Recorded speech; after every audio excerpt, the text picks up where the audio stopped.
श्री सत्यनारायण कथा व्रत सरल हिंदी भाषा में। पूजा विधि। व्रत करने वाला पूर्णिमा व संक्रांति के दिन सायंकाल के समय स्नान आदि से निवृत्त होकर पूजा स्थान में आसन पर बैठकर श्री गणेश, गौरी, वरुण, विष्णु आदि सब देवताओं का ध्यान करके पूजन करे और संकल्प करे कि मैं श्री सत्यनारायण स्वामी का पूजन व कथा श्रवण सदैव करूँगा। पुष्य हाथ में लेकर श्री सत्यनारायण का ध्यान करें। यज्ञोपवीत पुष्प, नैवेद्य आदि से युक्त होकर स्तुति करें। हे भगवान, मैंने श्रद्धापूर्वक फल, जल आदि और सब सामग्री आपके अर्पण की है, इसे स्वीकार कीजिए। आपदाओं से मेरी रक्षा कीजिए। मेरी आपको बारंबार नमस्कार है। इसके बाद श्री सत्यनारायण की कथा पढ़ें अथवा श्रवण करें। बोलो श्री सत्यनारायण स्वामी की जय। प्रथम अध्याय। एक समय नैमिषारण्य तीर्थ में शौनकादि 88,000 ऋषियों ने श्री सूत जी से पूछा, हे प्रभु, इस कलयुग में वेद विधा रहित मनुष्य को प्रभु भक्ति किस प्रकार मिलेगी तथा उनका उद्धार कैसे होगा? हे मुनि श्रेष्ठ, कोई ऐसा तप कहिए जिससे थोड़े समय में पुण्य प्राप्त हो तथा मनवांछित फल भी मिले। वह कथा सुनने की हमारी प्रबल इच्छा है। सर्वशास्त्र ज्ञाता श्री सूत जी बोले, हे वैष्णव, मैं पूज्य, आप सबने प्राणियों के हित की बात पूछी है। अब मैं उस श्रेष्ठ व्रत को आप लोगों से कहूँगा, जिस व्रत को नारद जी ने श्री लक्ष्मी नारायण भगवान से पूछा था और श्री लक्ष्मीपति ने मुनि श्रेष्ठ नारद जी से कहा था। यह कथा ध्यान से सुनो। एक समय योगीराज नारद जी दूसरों के हित की इच्छा से अनेक लोकों में घूमते हुए मृत्यु लोक में आ पहुंचे। यहाँ अनेक योनियों में जन्मे हुए प्राय सभी मनुष्यों को अपने अपने कर्मों के द्वारा अनेक दुखों से पीड़ित देखकर विचार करने लगे कि किस यत्न के करने से ये निश्चय ही मानवों को दुख का नाश हो सकेगा। ऐसा मन में सोचकर भगवान नारद विष्णु लोक को गए।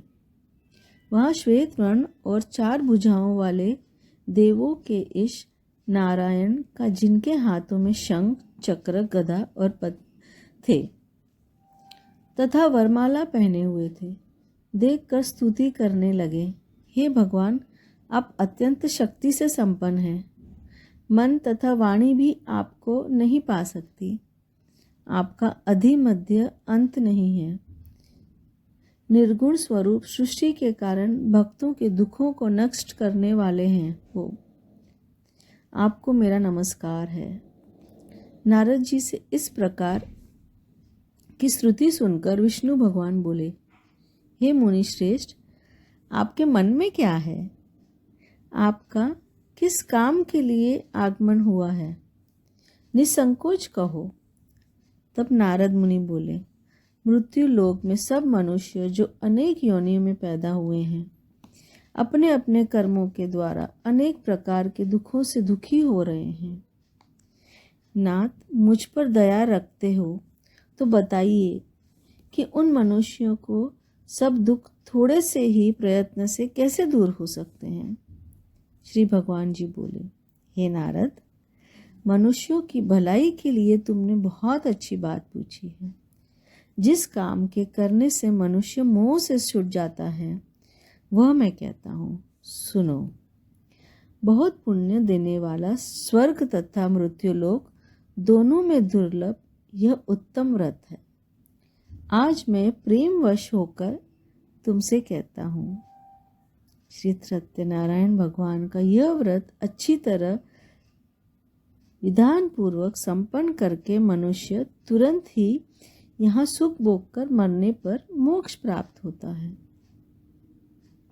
श्री भगवान के वचन सुनकर नारद मुनि बोले कि उस व्रत का फल क्या है, क्या विधान है, किसने ये व्रत किया है और किस दिन यह व्रत करना चाहिए? हे भगवान, मुझसे विस्तार में कहो। भगवान बोले, दुख शौक आदि को दूर करने वाला यह व्रत सब स्थानों पर विजयी करने वाला है। भक्ति और श्रद्धा के साथ किसी भी दिन मनुष्य श्री सत्यनारायण की शाम के समय ब्राह्मण और बंधुओं के साथ धर्मपार्ण होकर पूजा करें। भक्ति भाव से नैवेद्य केले का फल, घी, दूध और गेहूं का चूर्ण सवाया लेवें। गेहूं के अभाव से साठी का चूर्ण, शक्कर अथवा गुड़ लें तथा भक्ति भाव से भगवान को अर्पण करें। बंधु बांधवों सहित ब्राह्मणों को भोजन करावें, पश्चात स्वयं भोजन करें। रात्रि में नृत्य गीत आदि का आयोजन करें। श्री सत्यनारायण भगवान का स्मरण करना हुआ समय व्यतीत करें। इस तरह व्रत करने पर मनुष्यों की इच्छा निश्चय पूरी होती है। विशेषकर कली काल में मृत्यु लोक पर यही मोक्ष का सरल उपाय है। पहला अध्याय समाप्त हुआ। बोलो श्री सत्यनारायण स्वामी की जय।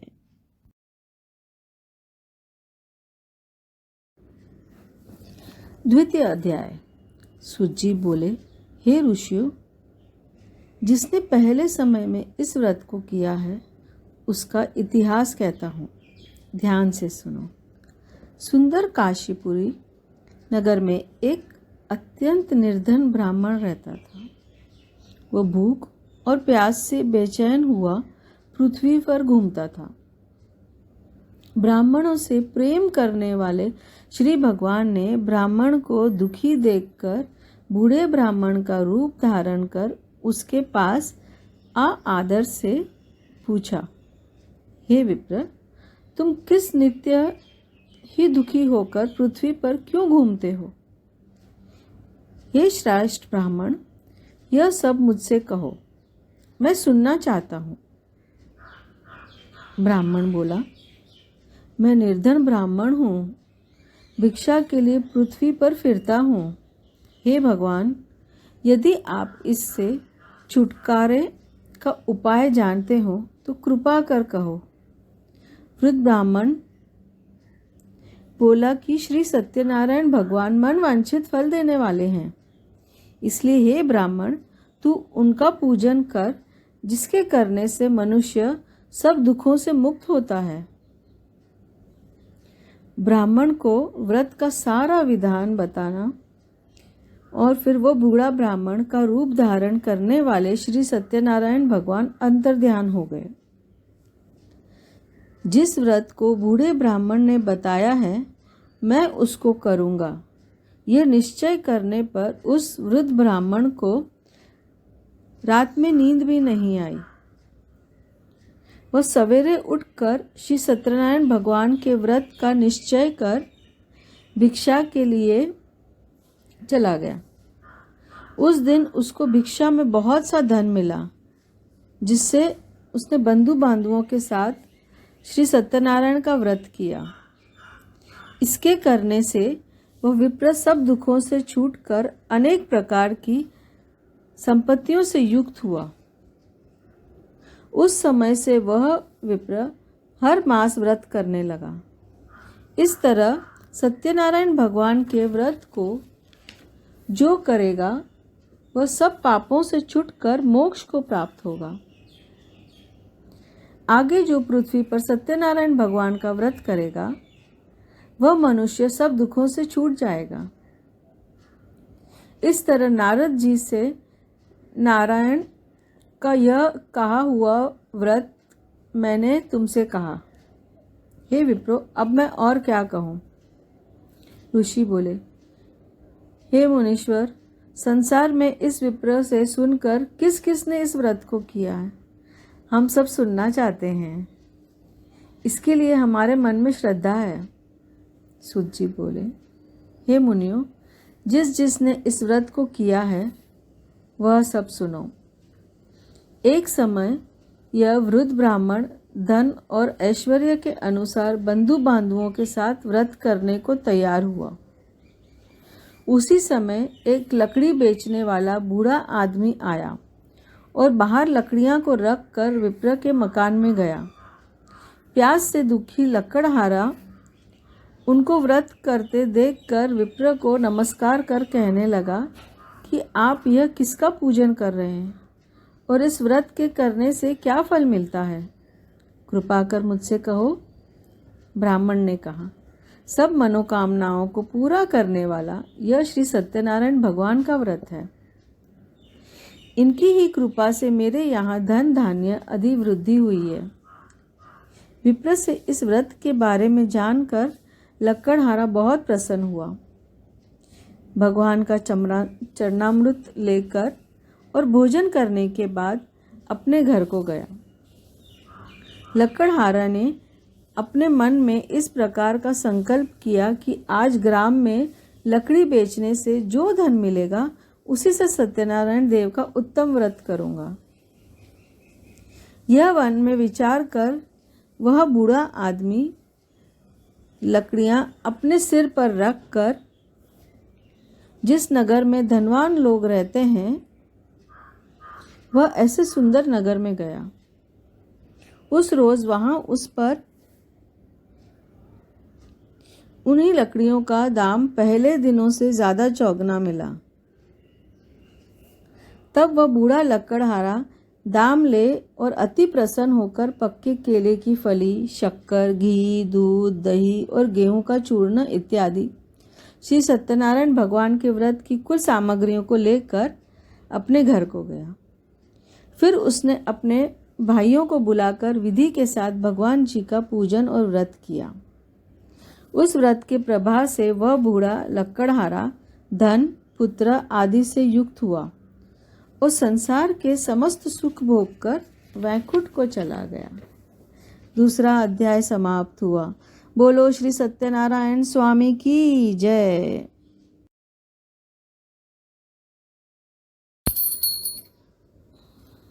तृतीय अध्याय। सूत जी बोले, हे श्रेष्ठ मुनियों, अब आगे की कथा सुनो। सुनो, पहले समय में उल्कामुख नाम का एक बुद्धिमान राजा था। वह सत्यव्रता और जितेंद्रिय था। प्रतिदिन देवस्थानों पर जाता था और गरीबों को धन देकर उनके कष्ट दूर करता था। उसकी पत्नी कमल के समान मुख वाली और सती साध्वी थी। भद्रशिला नदी के तट पर उन दोनों ने श्री सत्यनारायण भगवान का व्रत किया। उस समय वहां एक साधु वैश्य आया। उसके पास व्यापार के लिए बहुत सा धन था। वह नाव को किनारे पर ठहरा कर राजा के पास आया और राजा को व्रत करते हुए देखकर विनय के साथ पूछने लगा, हे राजन, भक्ति युक्त चित्त से यह आप क्या कर रहे हैं? मेरी सुनने की इच्छा है। सो आप यह मुझसे बताइए। राजा बोला, हे साधु, अपने बांधवों के सहित पुत्रादि की प्राप्ति के लिए एक महाशक्तिमान सत्यनारायण भगवान का व्रत व पूजन किया जा रहा है। राजा के वचन सुनकर साधु आदर से बोला, हे राजन, मुझसे इसका सब विधान कहो। मैं भी आपके कथा अनुसार इस व्रत को करूँगा। मेरी भी कोई संतान नहीं है और इससे निश्चय ही होगी। राजा से सब विधान सुन व्यापार से निवृत्त हो वह आदमी आनंद के साथ घर गया। साधु ने अपने पत्नी के से संतान देने वाले इस व्रत के बारे में समाचार सुनाया और कहा कि जब मेरी संतान होगी तब मैं इस व्रत को करूँगा। साधु ने ऐसा वचन अपनी पत्नी लीलावती से कहा। एक दिन उसकी पत्नी लीलावती पति के साथ अंतर्धन हो संसारिक धर्म में प्रवृत्त होकर श्री सत्यनारायण भगवान की कृपा से गर्भवती हो गई तथा 10वें महीने में उसके एक सुंदर कन्या का जन्म हुआ। दिनों दिन वह इस तरह बढ़ने लगी जैसे शुक्ल पक्ष का चंद्रमा बढ़ता है। कन्या का नाम कलावती रखा गया। तब लीलावती ने मीठे शब्दों में अपने पति से कहा कि जो आपने संकल्प किया था कि मैं भगवान का व्रत करूंगा, अब आप उसको कीजिए। साधु बोला, हे प्रिय, कन्या की विवाह पर व्रत करूंगा। इस प्रकार अपनी पत्नी को उसने आश्वासन दिया और वो नगर को गया। कलावती पितृगृह में वृद्धि को प्राप्ति हो गई। साधु ने जब नगर में अपनी सखियों के साथ अपनी पुत्री को देखा तो तुरंत ही उसने अपने दूत को बुलाकर कहा कि पुत्री के वास्ते कोई सुयोग वर देखकर लाओ। साधु की आज्ञा पाकर दूत कंचन नगर पहुंचा और वहां पर खोज कर और देखभाल करके लड़की के लिए सुयोग वणिक पुत्र को ले आया। उस सुयोग लड़के के साथ को देखकर साधु ने अपने बंधु बांधवों सहित प्रसन्नचित्त होकर अपनी पुत्री का विवाह किया। किंतु दुर्भाग्य से विवाह के समय भी उस व्रत को वो करना भूल गया। तब श्री भगवान क्रोधित हो गए और श्राप दिया कि तुम्हें दारुण दुख प्राप्त होगा। अपने कार्य में कुशल साधु बनिया जामता सहित गांवों को लेकर व्यापार करने के लिए समुद्र के समीप स्थिति रत्नापुर नगर को गया और वहां दोनों ससुर जवाई चंद्रकेतु राजा के उस नगर में व्यापार करने लगे। एक दिन भगवान श्री सत्यनारायण की माया से प्रेरित कोई चोर राजा का धन चुराकर भाग जा रहा था, किंतु राजा के दूतों को आता देखकर चोरों ने घबराकर भागते हुए राजा का सारा धन वही नाव में छुपाकर रख दिया जिसमें वो ससुर और जवाई ठहरे हुए थे, तथा चोर भाग गए। जब दूतों ने उसी साधु वैश्य के पास राजा के धन को देखा कि उनके पास रखा हुआ है तो दोनों को बांध कर ले गए और प्रसन्नता से दौड़ते हुए राजा के समीप जाकर कहा, यह 2 चोर पकड़ के लाए हैं, हम देखकर आज्ञा दें। तब राजा की आज्ञा से उनको कठिन कारावास में डाल दिया गया तथा उनका सारा धन भी छीन लिया। सत्यनारायण भगवान के श्राप के द्वारा उनकी पत्नी भी घर पर बहुत दुखी हुई और घर पर जो धन रखा था वो चोर चुरा कर ले गए। शारीरिक व मानसिक पीड़ा तथा भूख प्यास से अति दुखित हो अन्न की चिंता में कलावती एक ब्राह्मण के घर गई। वहां उसे सत्यनारायण भगवान का व्रत होते देखा। फिर कथा सुनी तथा प्रसाद ग्रहण किया और रात में घर को आई। माता ने कलावती से कहा, हे पुत्री, अब तक तू कहाँ थी और तेरे मन में क्या है? कलावती बोली, हे माता, मैंने एक ब्राह्मण के घर श्री सत्यनारायण भगवान का व्रत देखा। कन्या के वचन सुनकर लीलावती भगवान की पूजन की तैयारी करने लगी। लीलावती ने परिवार और बंधुओं सहित श्री सत्यनारायण भगवान का पूजन किया और वर मांगा कि मेरे पति और दामाद शीघ्र ही आ जावें। साथ ही प्रार्थना की कि वह सबका अपराध क्षमा करें। सत्यनारायण भगवान इस व्रत से संतुष्ट हो गए और राजा चंद्रकेतु के स्वप्न में दर्शन देकर कहा, हे राजन, दोनों वैश्यों को प्राप्त ही छोड़ दो और उनका सब धन जो तुमने ग्रहण किया है दे दो, नहीं तो मैं तेरा धन, राज्य और पुत्रादि नष्ट कर दूंगा। राजा से ऐसे वचन कहकर भगवान अंतर्धान हो गए। प्रातःकाल राजा चंद्रकेतु के सभा में अपने स्वप्न को सुनाया। फिर दोनों वणिक पुत्रों को कैद से मुक्त कर सभा में बुलाया। दोनों ने आते ही राजा को नमस्कार किया। राजा मीठे वचनों से बोले, हे मानवभून, भावी वेश में ऐसा कठिन दुख प्राप्त हुआ है, अब तुम्हें कोई भय नहीं है। ऐसा कहकर राजा ने उन दोनों को नए वस्त्र आभूषण पहनाए तथा उनके जितना भी धन लिया था उससे दुगना धन उनको देकर आदर से विदा किया। दोनों वैश्य अपने घर को चल दिए। तीसरा अध्याय समाप्त हुआ। बोलो श्री सत्यनारायण स्वामी की जय।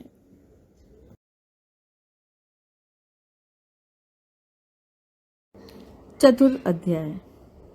सुज्जी बोले, वैश्य ने मंगलाचार करके यात्रा आरंभ की और अपने नगर को चला।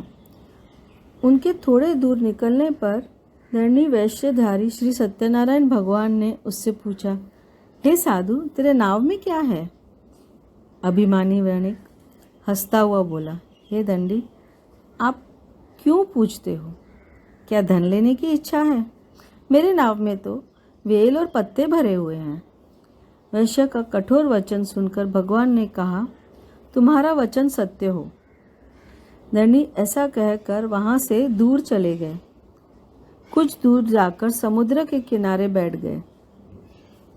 धरणी के जाने पर वैश्य ने नित्य क्रिया करने के बाद नाव को ऊंची उठी देखकर अचंबा किया तथा नाव में बैल पत्ते आदि देखकर मूर्छित होकर जमीन पर गिर गया। फिर मूर्छा खुरने पर अत्यंत शोक प्रकट करने लगा। तब उसका दामाद बोला कि आप शोक न करें, यह धरणी का श्राप है, अतः उनकी शरण में चलना चाहिए, तभी हमारी मनोकामना पूर्ण होगी। दामाद के वचन सुन वह धरणी के पास पहुंचा और अत्यंत भक्ति भाव से नमस्कार करके बोला, मैंने जो आपसे असत्य वचन कहे थे उनके लिए क्षमा करो। ऐसा कहकर महान शोकातुर होकर रोने लगा। तब दंडी भगवान बोले, हे वैनिक पुत्र, मेरी आज्ञा से बार बार तुम्हें दुख प्राप्त हुआ है, तुम मेरी पूजा से विमुख हुआ। साधु बोले, हे भगवान, आपकी माया से ब्रह्मा आदि भी आपके रूप को नहीं जानते, तब मैं एक अज्ञानी कैसे जान सकता हूँ? आप प्रसन्न होइए, मेरा समर्थ के अनुसार आपकी पूजा करूँगा। मेरी रक्षा करो और पहले के समान नौके में धन भर दो। उसके भक्ति युक्त वचन सुनकर प्रसन्न हो उसकी इच्छा अनुसार वर देकर अंतर्धान हो गए। तब उन्होंने नाव पर आकर देखा कि नाव धन से परिपूर्ण है। फिर वो भगवान सत्यनारायण का पूजन कर साथियों के सहित अपने नगर को चला। जब अपने नगर के निकट पहुंचा तब दूत को घर भेजा। दूत ने साधु के घर जाकर उनकी स्त्री को नमस्कार कर कहा कि साधु अपने दामाद के सहित अपने नगर के समीप आ गए हैं। लीलावती और कलावती उस समय भगवान का पूजन कर रही थी। ऐसा वचन सुन साधु की स्त्री ने बड़े हर्ष के साथ सत्यदेव का पूजन कर पुत्री से कहा, मैं अपने पति के दर्शन को जाती हूँ, तू कार्य पूर्ण कर शीघ्र आ जाना। परंतु कलावती व्रत एवं प्रसाद छोड़कर पति के पास चली गई। प्रसाद की अवज्ञा के कारण सत्यदेव ने रुष्ट हुआ और उसके पति को नाव सहित पानी में डुबा दिया। कलावती अपने पति को न देखकर रोने लगी और जमीन पर गिर गई। इस तरह नौका को डूबता हुआ देखा तथा कन्या को रोता देखकर साधु दुखित हो बोला, हे प्रभु, मुझसे या मेरे परिवार से जो भी भूल हुई है उसे क्षमा करो। उसके दीन वचन सुनकर सत्यदेव प्रसन्न हो गए और आकाशवाणी हुई, हे साधु, तेरी कन्या मेरे प्रसाद को छोड़कर आई है, इसलिए इसका पति अदृश्य हुआ है। यदि वह घर जाकर प्रसाद खाकर लौटे तो इसे पति अवश्य मिलेगा। ऐसी आकाशवाणी सुनकर कलावती ने घर पहुंचकर प्रसाद खाया, फिर आकर पति के दर्शन किए तथा पश्चात साधु में ने बंधु बांधुओं के सहित सत्यदेव का विधि पूर्ण पूजन किया। इस लोक का सुख भोग कर वह अंत में स्वर्गलोक को गया। चौथा अध्याय समाप्त हुआ। बोलो श्री सत्यनारायण स्वामी की जय। पंचम अध्याय। सूत जी बोले, हे ऋषियों, मैं और भी कथा कहता हूँ, सुनो। प्रजा पालन में लीन सुंगध्वज नाम का एक राजा था। उसने भी भगवान का प्रसाद त्याग कर बहुत दुख पाया। एक समय वन में जाकर वन पशुओं को मारकर बड़ के वृक्ष के नीचे आया। वहाँ उसने ग्वालों को भक्ति भाव से बांधुओं के सहित श्री सत्यनारायण जी का पूजन करते देखा। राजा देखकर भी अभिमानी वश वहाँ पर नहीं गया और न ही उसने नमस्कार किया।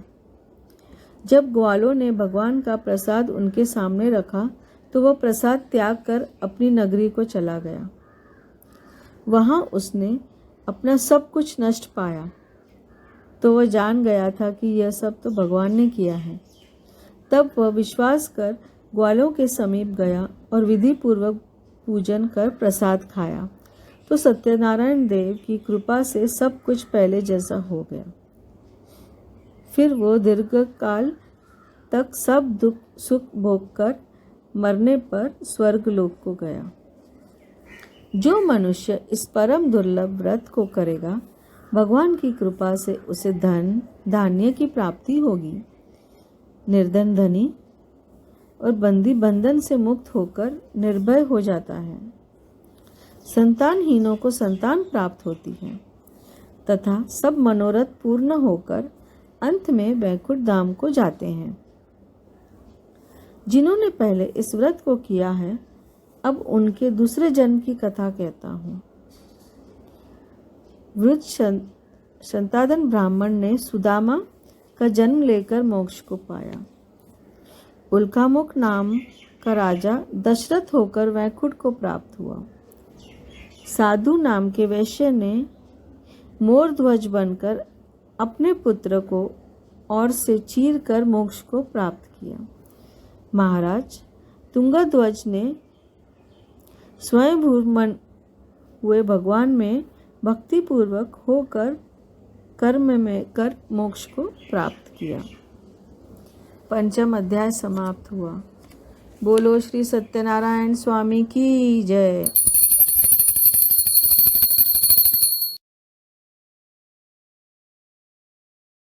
सत्यनारायण जी की आरती।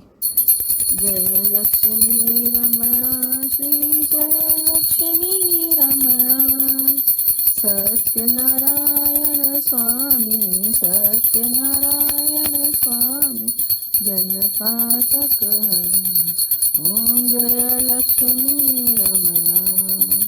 रत्न जड़ित सिंहासन अद्भुत छवि राजे स्वामी अद्भुत छवि राजे। नारद करत निरंजन नारद करत निरंजन घंटा ध्वनि बाजी ओम जय लक्ष्मी रमणा। प्रकट भय कालीन कारण दिन को दर्श दियो स्वामी दिन को दर्श दियो। बूढ़ा ब्राह्मण बन कर बूढ़ा ब्राह्मण बन कर कंचन महल कियो ओम जय लक्ष्मी रमण। दुर्बल भील कराल इन पर कृपा करी स्वामी इन पर कृपा करी। चंद्रचूड़ एक राजा चंद्रचूड़ एक राजा तिनको विपत हरि ओम जय लक्ष्मी रमण। वैश्य मनोरथ पायो श्रद्धा तज दीनी स्वामी श्रद्धा तज दीनी। जो फल भोग्य प्रभु जी जो फल भोग्य प्रभु जी फिर स्तुति कीनी ओम जय लक्ष्मी रमण।